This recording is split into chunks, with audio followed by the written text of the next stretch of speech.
गांव के किनारे बसे हरे भरे जंगल के पास एक छोटा सा गांव था, सोनपुर। इसी गांव में रहती थी एक नन्ही सी, चंचल और समझदार लड़की जिसका नाम था चुटकी।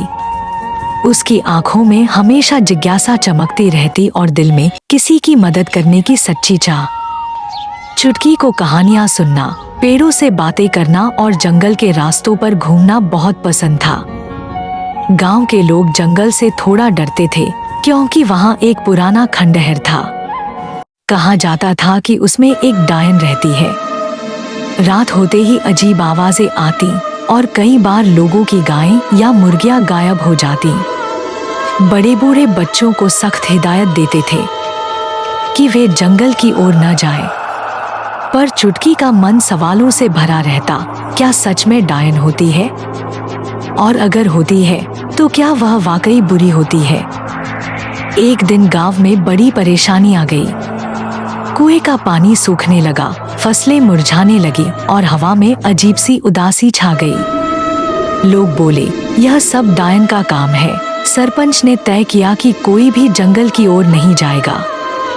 लेकिन उसी शाम चुटकी ने देखा कि उसकी छोटी बहन बुखार से कांप रही है। वैद्य ने कहा, अगर जंगल के भीतर उगने वाली नील पत्ती जड़ी मिल जाए तो बच्ची ठीक हो सकती है। यह जड़ी सिर्फ उसी खंडहर के पास मिलती है। चुटकी ने ठान लिया, डर से बड़ा होता है हौसला।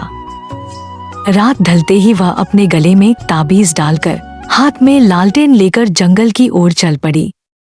रास्ते में पेड़ सरसराते, उल्लू बोलते और हवा सिसकती सी लगती। दिल जोर जोर से धड़क रहा था पर कदम रुके नहीं। खंडहर के पास पहुंचते ही लालटेन की लौ कांपने लगी। तभी एक भारी आवाज गूंजी, कौन है यहाँ? चुटकी ने साहस जुटाकर कहा, मैं चुटकी हूँ, मुझे नील पत्ती जड़ी चाहिए।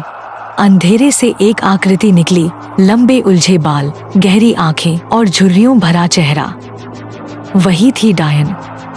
चुटकी का दिल सहम गया पर उसने नजरें नहीं झुकाईं।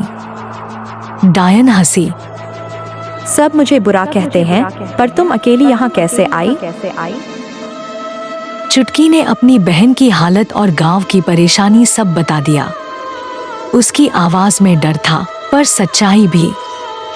डायन कुछ पल चुप रही, फिर बोली, लोग मुझे दोष देते हैं, लेकिन मैंने कभी किसी का बुरा नहीं किया। यह जंगल मेरा घर है। जब लोग लालच में पेड़ काटते हैं, जमीन खोदते हैं, तो प्रकृति रूठ जाती है।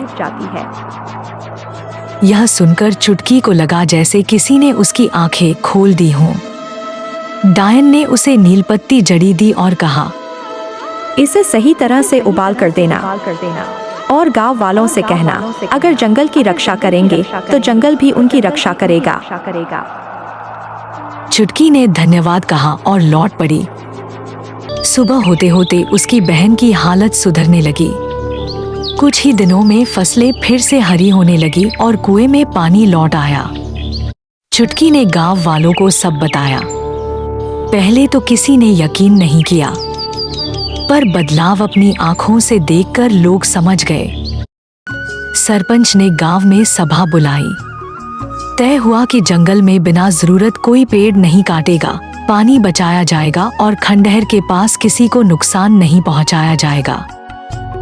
कुछ दिनों बाद चुटकी फिर जंगल गई। इस बार डर नहीं था। डायन उसे पेड़ों के बीच मिली। अब उसका चेहरा उतना कठोर नहीं लग रहा था। डायन ने कहा, तुमने गांव को बदल दिया। नहीं, आपने हमें समझाया। डायन ने उसे एक बीज दिया। इसे गांव में लगाना। यह विश्वास का पेड़ है। चुटकी ने वह बीज गांव के बीच लगाया। समय के साथ वह पेड़ बड़ा हुआ। उसकी छाया में बच्चे खेलते, बूढ़े आराम करते और लोग याद करते कि डर से नहीं, समझदारी से हर समस्या का हल निकलता है। और इस तरह चुटकी और डायन की कहानी डर की नहीं, हिम्मत, सच्चाई और प्रकृति से दोस्ती की मिसाल बन गई।